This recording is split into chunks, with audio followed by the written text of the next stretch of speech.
Mambo vipi mtazamaji wa Push Media? Mimi naitwa Modo HD. Tunaendelea kuishi ile kauli mbiu ya Mheshimiwa Rais wa Jamhuri ya Muungano wa Tanzania Samia Suluhu Hassan kwamba kazi iendelee. Hapa niko Busindi tu Busurwangili, ambapo ofisi ya mbunge imefika maeneo haya na kuanza kurekebisha barabara inayotoka Busindi tu Busurwangili.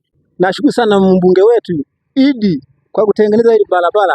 Nafikiri watu wote wameshukuru sana katika Busindi hii, watu wote na wanaopita barabarani, kwa sababu nilikuwa na mabonde mengi, lakini sasa watu wote wanaona na sisi tunaona, na mtu anayekombea anajisumbua. Asante, mimi naitwa Mwasi Matondo, ni mkazi wa Rabakanga lakini nasomea Busindi Sekondari.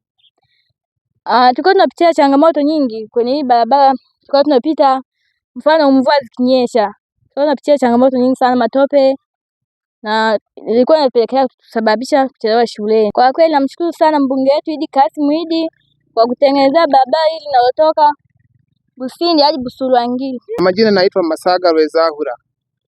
Kwa kweli hii barabara yetu tulikuwa na changamoto kwa muda mrefu sana. Kwa hiyo kwa sasa hivi kadri ilivyorekebishwa hivi, tunashukuru sana Mheshimiwa mbunge wa jimbo la Msalala kwa kututengenezea hii njia yetu. Tunajivunia sana. Yaani sasa hivi ni mpeka kuanzia leo.